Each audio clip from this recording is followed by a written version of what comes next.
Assalamualaikum warahmatullahi wabarakatuh anak-anak. Hari ini kita di tema 7 subtema 2 pembelajaran 4. Berikut ini sebelum memulai pelajaran mari kita berdoa terlebih dahulu. Doa mulai. Oke, selesai. Tujuan pembelajaran kita akan belajar tentang peristiwa dalam upaya pembentukan Negara Kesatuan Republik Indonesia. Kemudian kita mengenal tokoh yang berperan dalam proklamasi yaitu Ahmad Subarjo. Kemudian kita juga dapat mengamati tentang unsur-unsur budaya yang ada di negara kita. Marilah kita saksikan video pembelajaran yang akan saya tayangkan. Setelah itu amati dengan baik karena setelah video nanti ada 20 soal yang harus kalian jawab mengenai PPKI. Kemudian bacalah dengan seksama bacaan tentang Ahmad Subarjo dan nanti juga ada pertanyaan mengenai Ahmad Subarjo. Silakan menyaksikan.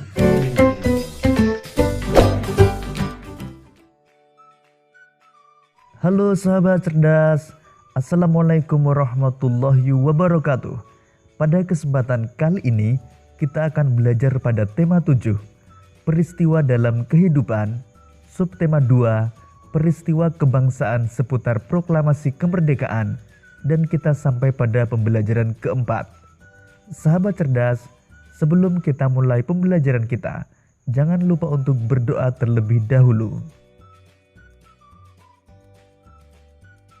Setelah peristiwa proklamasi kemerdekaan, ada pekerjaan sangat penting yang harus dikerjakan. Pekerjaan itu adalah pembentukan Negara Kesatuan Republik Indonesia. Banyak peristiwa dalam proses terbentuknya Negara Kesatuan Republik Indonesia. Sahabat cerdas, bagaimanakah proses pembentukan Negara Kesatuan Republik Indonesia? Untuk mengetahuinya, mari kita lanjutkan pembelajaran kita.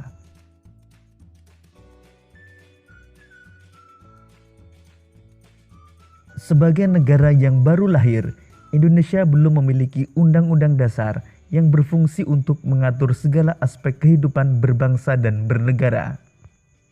Kepala negara dan kepala pemerintahan yang akan menjalankan pemerintahan serta kelengkapannya juga belum ada. Para pemimpin bangsa segera memanfaatkan dengan sebaik-baiknya lembaga yang ada pada waktu itu, yaitu PPKI, yang dibentuk Jepang sejak tanggal 7 Agustus tahun 1945. Diketuai Insinyur Soekarno dan wakil ketuanya Dr. Andes Muhammad Hatta, PPKI menggantikan tugas BPUPKI yang sudah berakhir. BPUPKI dibentuk pada tanggal 29 April tahun 1945. Sahabat cerdas, berikut ini peristiwa yang mengiringi proses pembentukan Negara Kesatuan Republik Indonesia. Pertama, pembentukan kelengkapan pemerintahan. Kedua, pembentukan Komite Nasional Indonesia. Ketiga, pembentukan alat kelengkapan keamanan negara. Dan keempat, pembentukan lembaga pemerintahan di seluruh daerah di Indonesia.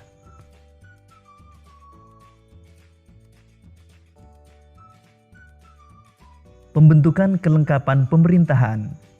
Pada tanggal 18 Agustus tahun 1945, PPKI mengadakan sidangnya yang pertama di Gedung Kesenian Jakarta.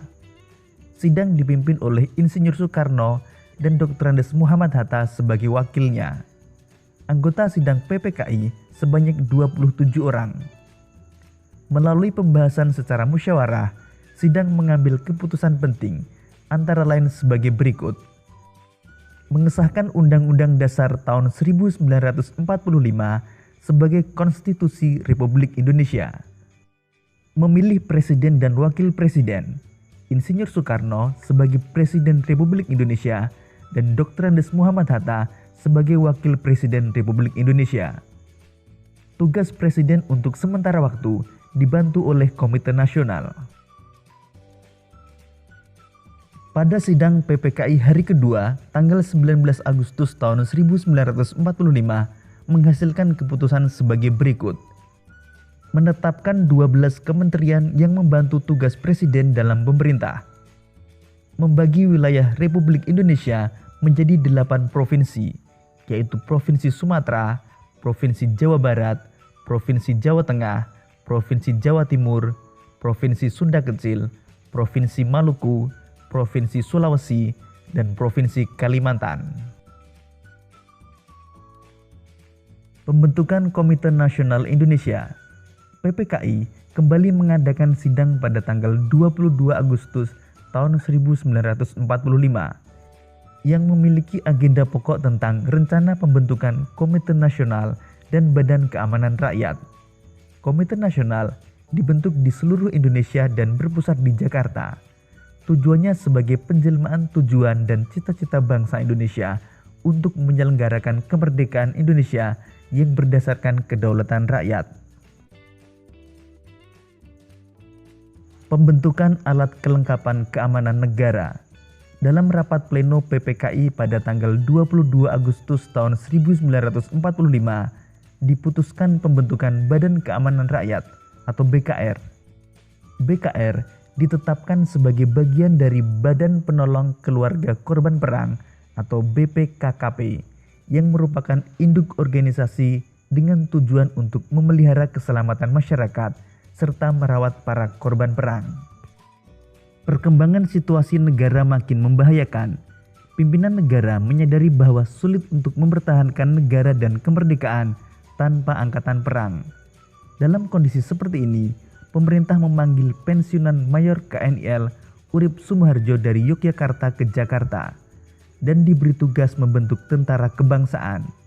Dengan maklumat pemerintah, pada tanggal 5 Oktober tahun 1945 terbentuklah organisasi ketentaraan yang bernama Tentara Keamanan Rakyat atau TKR.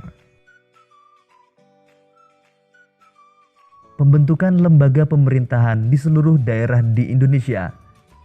Sesuai dengan keputusan PPKI tanggal 18 Agustus tahun 1945 bahwa tugas presiden dibantu oleh Komite Nasional. Di daerah-daerah, tugas gubernur atau kepala daerah juga dibantu oleh Komite Nasional di daerah. Pembentukan Komite Nasional Indonesia Daerah yang ada di tiap-tiap provinsi merupakan lembaga yang akan berfungsi sebagai Dewan Perwakilan Rakyat Daerah sebelum diadakan pemilihan umum. Sahabat cerdas, peristiwa sebelum, saat, dan sesudah proklamasi juga melahirkan tokoh-tokoh yang sangat berjasa bagi bangsa dan negara. Selain tokoh Dwi Tunggal yakni Insinyur Soekarno dan Dr. Andes Muhammad Hatta, juga kita kenal Ahmad Soebardjo. Ahmad Soebardjo lahir di Karawang, Jawa Barat pada tanggal 23 Maret tahun 1897. Beliau dikenal sebagai sosok yang rendah hati dan bersahaja. Ahmad Soebardjo memiliki jasa yang besar terhadap bangsa dan negara. Beliau ikut menjadi panitia 9 yang merumuskan Piagam Jakarta yang menjadi cikal bakal pembukaan Undang-Undang Dasar tahun 1945. Ahmad Soebardjo juga dikenal sebagai tokoh perumus naskah proklamasi kemerdekaan Indonesia. Sahabat cerdas, bangsa Indonesia dibangun di atas keragaman dan perbedaan, ras, suku, golongan, agama, dan budaya yang hidup beriringan menjadikan Indonesia bangsa yang besar. Sebagai bangsa yang terdiri atas beraneka ragam suku bangsa, kita harus bangga karena suku-suku yang ada mempunyai budaya yang beragam. Keragaman tersebut terlihat jelas dalam unsur-unsurnya. Berikut ini unsur-unsur dari sebuah budaya. Pertama, religi atau kepercayaan. Kedua, mata pencaharian. Ketiga, teknologi dan peralatan. Keempat, kesenian. Kelima, pengetahuan.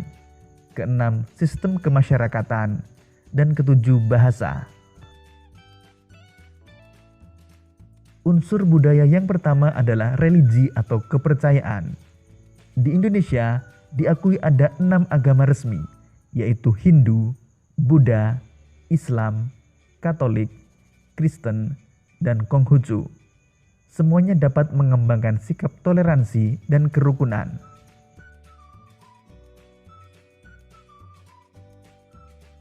Unsur budaya yang kedua adalah mata pencaharian. Keragaman alam di Indonesia menyebabkan mata pencaharian masyarakatnya juga beragam.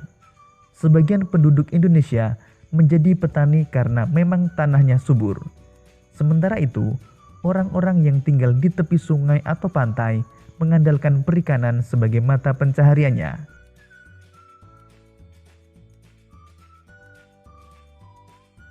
Ketiga, teknologi dan peralatan. Teknologi berkaitan dengan kepandaian dan keterampilan orang dalam membuat atau melakukan sesuatu untuk memenuhi kebutuhan hidup. Teknologi bermula dari bentuk yang sangat sederhana, lalu berkembang terus sesuai dengan perkembangan dan kemajuan zaman. Keempat, kesenian. Kesenian dapat dikelompokkan menjadi dua macam. Pertama, kesenian yang dapat dinikmati oleh mata, misalnya seni patung, seni ukir, seni lukis, seni rias, seni tari, seni pedalangan atau wayang, dan seni olahraga. Kedua, kesenian yang dapat dinikmati oleh telinga, misalnya seni musik dan seni sastra. Setiap suku di Indonesia juga memiliki lagu daerah, alat musik, dan berbagai keseniannya sendiri-sendiri. Kelima, pengetahuan. Berbagai suku bangsa di Indonesia telah memiliki pengetahuan yang tinggi. Pengetahuan itu telah mereka terapkan untuk mengatasi kesulitan-kesulitan hidup. Misalnya pengetahuan tentang berbagai jenis tanaman dan ramuan obat tradisional. Kemudian orang Dayak memiliki pengetahuan menentukan arah sehingga tidak tersesat di hutan belantara. Dan pengetahuan menentukan arah para pelaut tradisional, sehingga dapat mengarungi samudera dengan kapal pinisinya. 6. Sistem kemasyarakatan. Sistem kemasyarakatan adalah pola hidup yang menjadi kebiasaan dan dianut serta telah menjadi kebiasaan suatu masyarakat. Ada sistem perkawinan, sistem kekerabatan, dan sistem berperilaku dalam masyarakat. Contoh sistem kekerabatan adalah sistem marga pada suku Batak dan sistem terah pada suku Jawa. 7. Bahasa.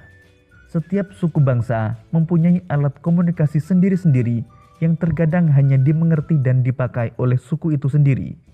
Itulah yang dinamakan dialek.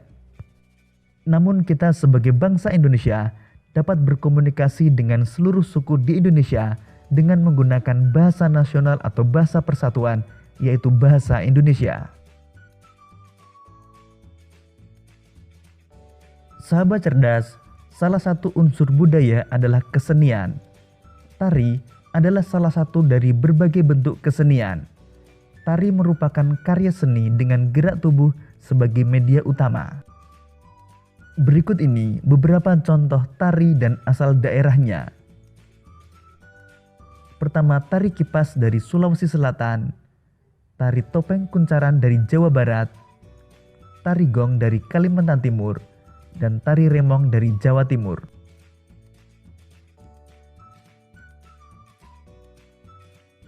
Demikian tadi sahabat cerdas pembelajaran kita pada tema 7, subtema 2, dan pembelajaran keempat. Untuk menguji pemahamanmu, kamu dapat mengerjakan latihan soal yang terdapat pada deskripsi video ini. Sampai jumpa pada pembelajaran berikutnya. Tetap semangat dan selamat belajar. Nah, anak-anak, berikut ini adalah soal latihan mengenai PPKI. Ada 20 soal, silakan kalian tulis soal dan jawabannya di buku tulis.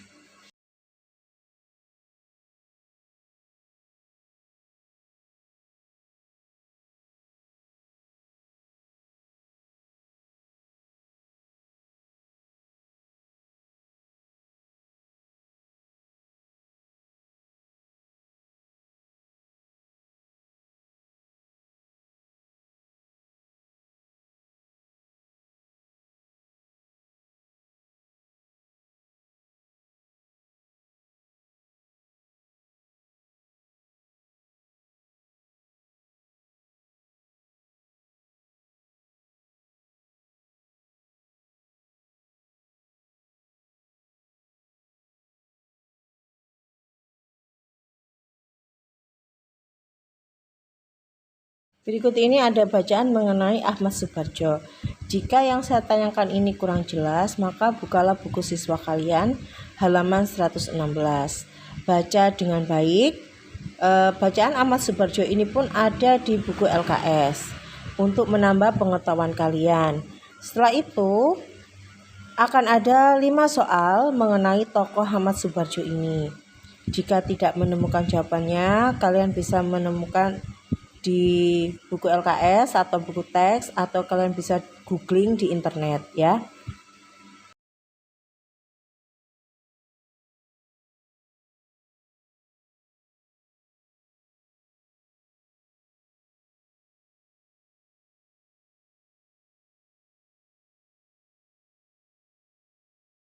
Baik anak-anak, setelah itu kalian baca teks tentang unsur-unsur budaya pada halaman 118 sampai 120 di buku siswa. Kemudian tuliskan informasi penting yang ada pada tiap poin yang ada pada teks tersebut. Sebagai latihan akhir, kerjakan penilaian harian halaman 60 sampai 61. Wassalamualaikum warahmatullahi wabarakatuh.